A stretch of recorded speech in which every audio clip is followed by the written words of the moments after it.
தாஸ்யம், பகவானுக்கு தாசானுதாசனாக இருக்கிறது. இந்த தாஸ்யத்திலே 2 விதம் உண்டாம். சேஷத்துவம் மற்றும் பாரதந்திரியம். அதாவது பகவானுக்கு கைங்கரியம் பண்ணுறது, பகவானுடைய தாசனாக இருப்பது, பகவானுடைய தாசருக்கு தாசனாக இருக்கிறது, தாசானுதாசனாக இருக்கிறதுன்னு சொல்லுவா.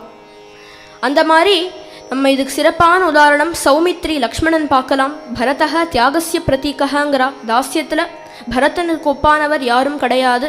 அந்த பகவானுடைய பக்தரான அந்த பரதருக்கு கைங்கரியம் பண்ண சத்ருக்னனையுமே நம்ம தாஸ்யத்துக்கு உதாரணமாக சொல்லலாம். ஹனுமானும் பகவானுக்கு சுந்தரகாண்டத்திலேருந்து தொடங்கி எத்தனையோ உதவிகள் பண்ணியிருக்கார். அதனால் ஹனுமான சிறிய திருவடின்னு ஒரு உயரிய ஸ்தானத்தை நாம் வைஷ்ணவ சம்பிரதாயத்தில் கொடுக்கின்றோம். வந்தனம், தாஸ்யம், சக்கியம், நட்பு, ஃப்ரெண்ட்ஷிப் அப்படிங்கிறது, இந்த பொண்ணு எனக்கு கிளாஸ் ஒர்க் கொடுக்குறாளா நோட்ஸ் முடிக்கிறதுக்கு அப்படின்னா அவள் ஃப்ரெண்டு, கொடுக்கலையா ஃப்ரெண்டு கிடையாது அப்படின்னு கிடையாது. எப்போவுமே ஒரு ஃப்ரெண்ட்ஷிப் அப்படிங்கிறது அந்யோன்யமாக இருக்கணும்.